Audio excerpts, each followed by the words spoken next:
Seja muito bem-vindo ao Doxa e Episteme. Hoje estamos de volta com mais um emocionante episódio da série Filosofando em Casa. O nosso tópico para hoje é a jornada de Sigmund Freud. Sigmund Shlomo Freud, um renomado nome na história da psicologia, tinha o hábito de se descrever como um neurótico obsessivo. Apesar de ser considerado o pai da psicologia moderna e ter nos fornecido insights profundos sobre a nossa vida interior, era alguém notavelmente vulnerável em sua própria jornada. Nascido em 1856, em uma cidade que hoje se encontra na República Tcheca, Freud pertencia a uma família judia de classe média. Desde cedo, ele nutria um profundo amor por sua mãe, que carinhosamente o chamava de seu Sigi de ouro. No entanto, experimentava igualmente uma hostilidade intensa em relação ao seu pai, que em algum momento pode ter ameaçado puni-lo severamente se não cessasse certos comportamentos. A carreira profissional de Sigmund Freud não foi marcada por um sucesso imediato. Durante seus anos de estudante de medicina, ele empreendeu uma tentativa árdua de dissecar centenas de enguias do sexo masculino, com o objetivo de localizar seus órgãos reprodutores. No entanto, essa busca não resultou na publicação de qualquer descoberta significativa sobre o tema. Mais tarde, Freud direcionou sua atenção para um medicamento anestésico emergente, a cocaína, e ficou impressionado com suas propriedades notáveis.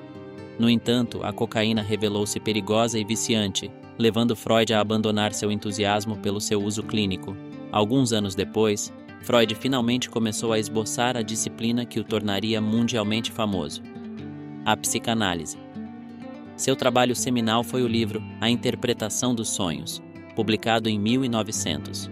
Ele seguiu com muitas outras obras importantes, incluindo A Psicopatologia da Vida Cotidiana, 1901, Duas Histórias Clínicas, O Pequeno Hans e o Homem dos Ratos, 1909, Além do Princípio do Prazer, 1920, e O Mal-Estar na Civilização, 1930. Apesar de seu sucesso como médico, escritor e especialista em psicologia, Freud frequentemente se via atormentado pela infelicidade. Sua dedicação ao trabalho era notável, e ele chegou a admitir a um amigo: "Não consigo conceber uma vida sem trabalho como algo verdadeiramente confortável."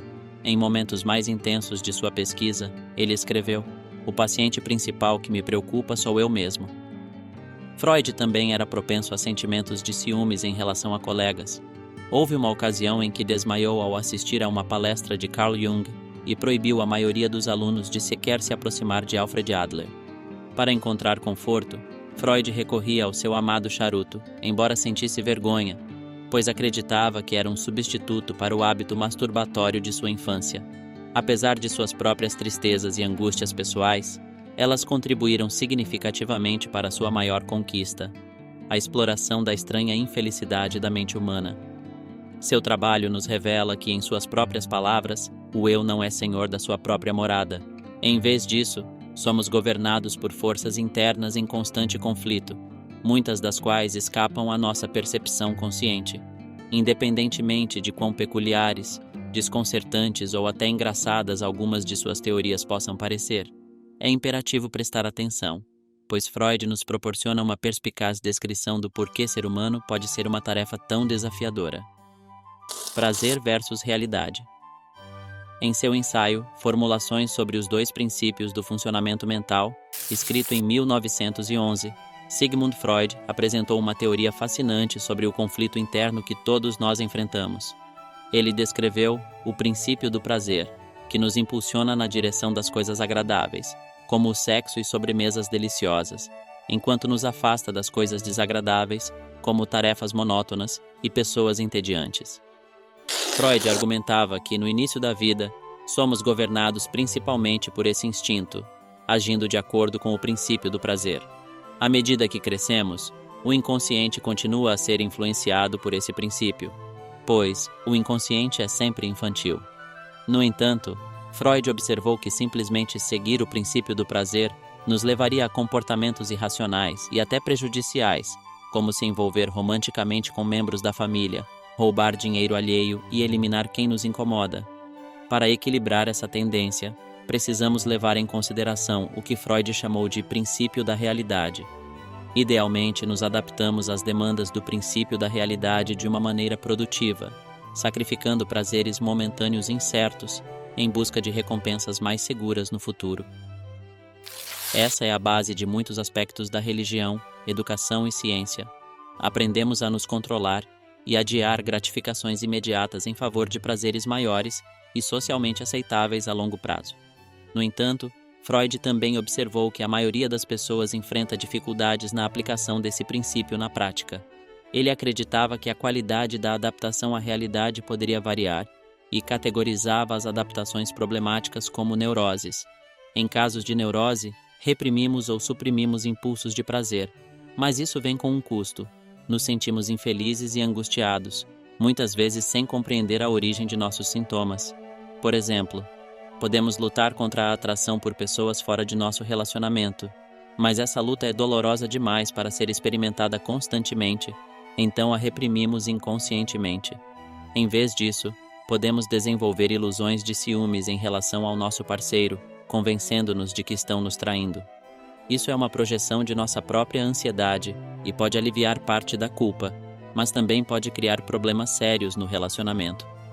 Freud acreditava que muitas neuroses surgem de conflitos entre o id, que age de acordo com o princípio do prazer, e o ego, que toma decisões racionais sobre como lidar com os impulsos do id.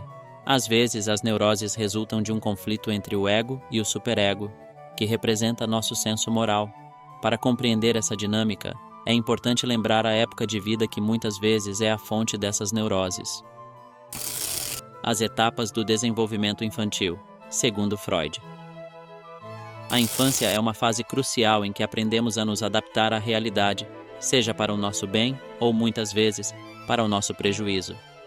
Quando nascemos, somos movidos por desejos instintivos e sem restrições. No entanto, à medida que crescemos, somos civilizados por meio da criação e nos ajustamos às normas da sociedade. Se não conseguimos fazer essa adaptação de forma saudável, podem surgir problemas. Em nossa trajetória psicológica, a primeira fase que Freud identificou foi a fase oral, centrada na alimentação. Quando nascemos, temos um desejo natural de mamar no seio sempre que possível. Contudo, com o tempo, precisamos ser desmamados, o que pode ser um processo desafiador. Se os pais não forem cuidadosos, ou em alguns casos, se forem cruéis, isso pode levar ao desenvolvimento de diversas neuroses, como a autonegação internalizada, o uso da comida como um mecanismo de conforto, ou a criação de hostilidade em relação à alimentação. Acima de tudo, essa fase envolve a luta contra a dependência. Se a mãe satisfizer todas as necessidades imediatamente, a criança pode se tornar exigente e ter dificuldade em lidar com a realidade quando não obtém tudo o que deseja. Por outro lado, se a criança não recebe a devida atenção, pode aprender a desconfiar da dependência em relação aos outros. Em seguida, vem a fase anal, geralmente associada ao desfraude, onde as crianças enfrentam desafios relacionados ao controle das funções intestinais. Os pais ditam quando ir ao banheiro e como se comportar adequadamente. Nessa fase, as crianças começam a testar os limites da autoridade. Elas podem escolher reter as fezes como forma de desafio. Na vida adulta, essas experiências podem se refletir em traços de personalidade como resistência ou excesso de controle. Por outro lado, se os pais forem permissivos demais, a criança pode testar constantemente os limites e desrespeitar a autoridade, o que pode resultar em comportamentos inadequados quando adulta. Freud enfatizou a importância das reações dos pais nesses estágios. A forma como os pais lidam com o comportamento da criança é crucial. A hora de desfraudar, por exemplo, é um período crítico para a resolução do conflito entre a busca pelo prazer e as demandas parentais. A adaptação adequada a essas demandas é fundamental para evitar problemas graves no desenvolvimento. A fase seguinte é a fálica, que ocorre até aproximadamente os 6 anos de idade. Nessa fase, as crianças lidam com desejos sexuais emergentes e impossíveis. Freud desafiou a ideia de que crianças pequenas são assexuadas, afirmando que elas têm sentimentos sexuais, ereções, podem se masturbar e desejam explorar sexualmente objetos e pessoas, uma ideia que ainda pode ser desconfortável para algumas pessoas hoje em dia. Na época de Freud, as crianças eram repreendidas por esses comportamentos e, atualmente, adotamos abordagens mais delicadas. A questão fundamental é que a sexualidade infantil deve ser reprimida em algum grau. o que implica na supressão de uma parte poderosa do eu infantil.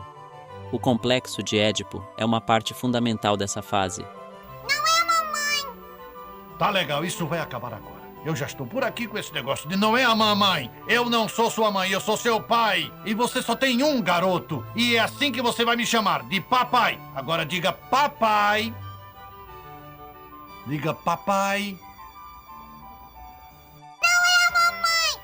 Segundo Freud, a maioria das crianças desenvolve uma forte afeição pela mãe. E para os meninos, isso implica sentimentos sexuais iniciais em relação a ela. No entanto, à medida que a criança percebe que a mãe tem outras prioridades ou um relacionamento com o pai, surgem sentimentos de ciúmes, raiva, vergonha e culpa. Esse conflito é uma fonte significativa de angústia para a criança e está relacionado à formação de nossas ideias sobre o amor. Por fim, vem o tema do incesto, que é universalmente proibido na sociedade. Freud observa que tabus só se tornam relevantes se muitas pessoas inconscientemente desejam transgredi-los. Isso explica por que o incesto gera tanta controvérsia e ansiedade. Para evitar o incesto, as crianças precisam ser desmamadas de seus desejos sexuais em relação aos pais, e não devem se sentir culpadas em relação ao sexo. Entretanto, muitos desafios podem surgir nesse processo. A maioria das pessoas experimenta alguma forma de confusão sexual em relação aos pais, o que mais tarde influencia nossas ideias sobre o amor. O amor que recebemos dos pais muitas vezes está entrelaçado com comportamentos problemáticos, mas como os amamos e dependemos deles, permanecemos leais a eles e a seus padrões destrutivos. Isso pode nos levar a associar amor com comportamentos problemáticos na vida adulta. Idade adulta. Em um cenário ideal, deveríamos ser capazes de desfrutar de relações sexuais de maneira tranquila e, a longo prazo, integrar o amor e o sexo com alguém que seja carinhoso. No entanto, é importante reconhecer que isso raramente ocorre na prática. Geralmente, encontramos dificuldade em unir amor e sexo, pois muitas vezes sentimos que esses dois aspectos não se harmonizam. Sigmund Freud observou que algumas pessoas demonstram um profundo afeto por mulheres que respeitam profundamente, mas que não despertam seu desejo sexual, enquanto só se sentem potentes em relação a outras mulheres por quem não têm um sentimento de amor, mas sim uma certa desconsideração. As neuroses não são exclusivas do indivíduo. A sociedade desempenha um papel significativo na manutenção dessas neuroses. Em seu livro O Mal-Estar na Civilização, 1930, Freud argumentou que um certo nível de repressão e disfunção psicológica é o preço que pagamos por viver em sociedade. A sociedade impõe regras sobre a sexualidade, cria tabus, exige que controlemos nossos desejos imediatos, nos obriga a obedecer à autoridade e condiciona a obtenção de recursos financeiros ao trabalho. Assim, uma civilização não repressora é uma contradição em termos. Análise. Sigmund Freud empreendeu esforços para desenvolver uma cura para a neurose por meio da psicanálise. No entanto, desde o início, essa abordagem tinha limitações consideráveis. Freud acreditava que a psicanálise era mais eficaz em pacientes com menos de 50 anos, pois considerava que mentes mais maduras eram menos maleáveis. Além disso, a terapia era bastante dispendiosa, pois ele recomendava 4 sessões por semana. Apesar desses desafios, Freud tinha uma perspectiva relativamente pessimista quanto aos resultados, acreditando que, no máximo, poderia transformar a infelicidade histérica em tristeza cotidiana. No entanto, ele mantinha a esperança de que, por meio da análise adequada, as pessoas poderiam identificar suas neuroses e aprender a lidar melhor com as complexidades da realidade. Dentro de suas sessões de análise, Freud explorava várias áreas, incluindo os sonhos.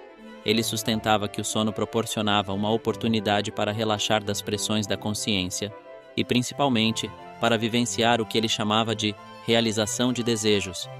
Isso pode não ser imediatamente evidente à primeira vista. Por exemplo, um sonho no qual alguém não passa em um vestibular pode parecer relacionado ao estresse no trabalho. No entanto, Freud argumentava que tal sonho ocorre porque uma parte de nós deseja não ter passado no vestibular, evitando assim as responsabilidades da vida adulta, como emprego e sustento da família. Além disso, Freud observava que tínhamos sonhos que manifestavam desejos mais intuitivos, Como sonhar com atração por um colega de trabalho que não reconhecíamos durante o dia.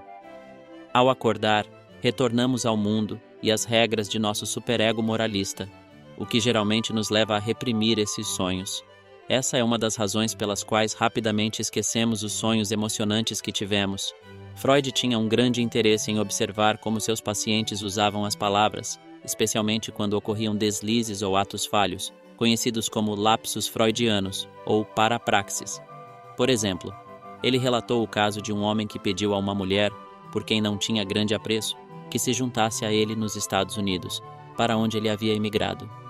Sua intenção era sugerir que ela viajasse no navio Mauritânia, mas por engano escreveu que ela deveria viajar na Lusitânia, que havia naufragado sem sobreviventes na costa da Irlanda, após ser torpedeado por um submarino alemão na Primeira Guerra Mundial. Piadas. Freud via o humor como um mecanismo de sobrevivência psicológica. Em sua obra, O Xiste e sua relação com o inconsciente, 1905, ele explicou que as piadas permitiam a satisfação de instintos, sejam eles voluptuosos ou hostis diante de obstáculos. Em resumo, o humor, assim como os sonhos, oferece uma forma de contornar a autoridade e satisfazer desejos reprimidos. Em 1933, os nazistas chegaram ao poder e Freud, ciente da situação, comentou com um amigo: "Que progresso estamos fazendo? Na Idade Média teriam me queimado vivo. Hoje se contentam em queimar meus livros." Ele não conseguiu prever completamente o que o mundo enfrentaria sob o regime nazista. Graças à ajuda de amigos da elite e de um oficial nazista solidário, Freud e sua família conseguiram fugir para Londres, onde passaram o restante de suas vidas. Freud faleceu em 1939, vítima de câncer no palato. Outros psicanalistas seguiram os passos de Freud e desenvolveram novas técnicas psicanalíticas, contribuindo para a formação do amplo campo da psiquiatria moderna. Embora as terapias modernas tenham evoluído significativamente desde os tempos de Freud, todas elas tiveram origem na premissa de explorar as partes complexas e obscuras da vida interior e desvendá-las gradualmente, com a orientação de um terapeuta experiente e compreensivo. Pode ser tentador rejeitar completamente o legado de Freud ou considerá-lo obsoleto, mas em momentos em que nos encontramos inexplicavelmente irritados com nosso parceiro ou sofrendo com ansiedade durante o trajeto para o trabalho, somos lembrados de que o funcionamento mental é de fato complexo e muitas vezes apresenta características freudianas. Podemos optar por discordar de sua obra, mas como Freud argumentou, aqueles que menosprezam a importância da chave nunca conseguirão abrir a porta. Quero expressar minha sincera gratidão a você que assistiu ao vídeo até aqui. Se gostou, ficaria muito feliz se desse um like, se inscrevesse no canal e compartilhasse com seus amigos. Forte abraço e vitória sempre!